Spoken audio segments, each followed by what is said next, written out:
This morning, I'm itching for some time with Jesus before I start my day, so let's do it together. Okay, wow, look how beautiful this art piece is. God's transformative grace is what we're on. So in this culture, like after women did the do, then they could not marry again, and so the 10 concubines that Absalom had raped, basically they were unclean, but David kind of showed them mercy and he took them in and took care of them. They couldn't serve him anymore, but he took care of them, it says, until their death. But I think that's really cool. It's cool to know like what happened to them. I love that this Bible story really like covers all the loose ends. Bro, a baddie. What the heck? This girl is a straight baddie.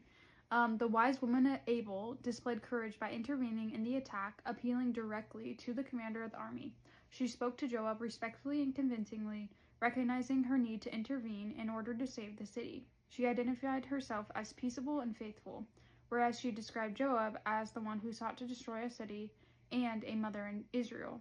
Joab assured her that he only meant to destroy Sheba, David's enemy. After making her appeal to Joab and hearing his intent, she persuaded her people to sacrifice Sheba and throw his head over the wall, thus ending the war.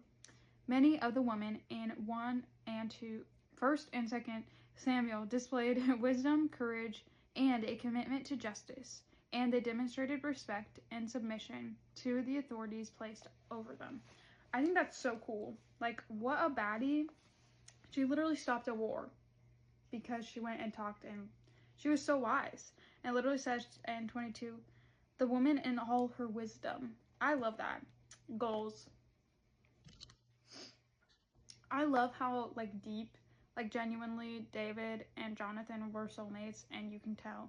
The fact that he spares his son, like he's like, spare Mep though, because that's Jonathan's son. And Mep's done nothing but, you know, just be a good person. It's just so sweet. Like, I don't know. I love 1st and 2nd Samuel. Oh my goodness. Also, context, we're in 21, and this famine that they're going through is literally because of Saul and because of how bloodthirsty he was. God admits that. So then when the Gibeonites are like, we want 7 of them to die, he's like, well, I guess.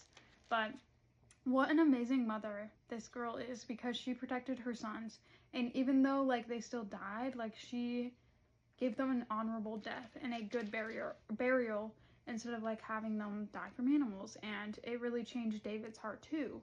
So it's just so cool. Like the woman, I think that's probably a huge reason why I also love this so much, is the women in these chapters are baddies.